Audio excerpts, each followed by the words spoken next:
ஒருத்தர் கையில ஒரு 1,00,000 ரூபாய் கொடுத்துட்டீங்கன்னு வச்சுக்கோங்க, பத்திரமா நீ சேர்த்துருப்பா அப்படின்னு சொல்றீங்க. போறா, பத்திரமா சேர்த்துருப்பா, காசு பத்திரமா சேர்த்துரு, பத்திரமா. போற வழியில ஒரு திருடன் 1,00,000 ரூபாய் தூக்கிட்டு ஓடிட்டான். நம்பால் அங்க போயிட்டு போன் பண்றான், பாஸ்டர் பத்திரமா வந்து சேர்ந்துட்டேன். நீ சேர்ந்துட்ட, சரி சேர்த்துட்டியா? அதை தாங்க ஒருத்தன் தூக்கிட்டு போயிட்டான்னா, அடப்பா இவனை அனுப்பின நோக்கமே முடிஞ்சு போச்சு.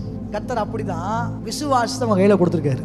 உங்க வாழ்க்கையை முடிக்கும் பொழுது உங்களுக்கு என்ன இருக்கணும்னா அதான். அதனாலதான் பவுல் சொல்றாரு, நல்ல போராட்டத்தை ஓட்டத்தை முடிச்சுட்டாங்க. ரைட்டு, கையில கொடுத்த விஷயம் எங்க அது? அதான் காட்டு, ஆண்டவரே விசுவாசத்தை நான் காத்துக்கொண்டேன். மனுஷகுமாரன் வரும்போது விசுவாசத்தை காண்பாரோ. விசுவாசிகளா இருப்பாங்க. ஆனா நம்மகிட்ட என்ன இருக்கணும்னா,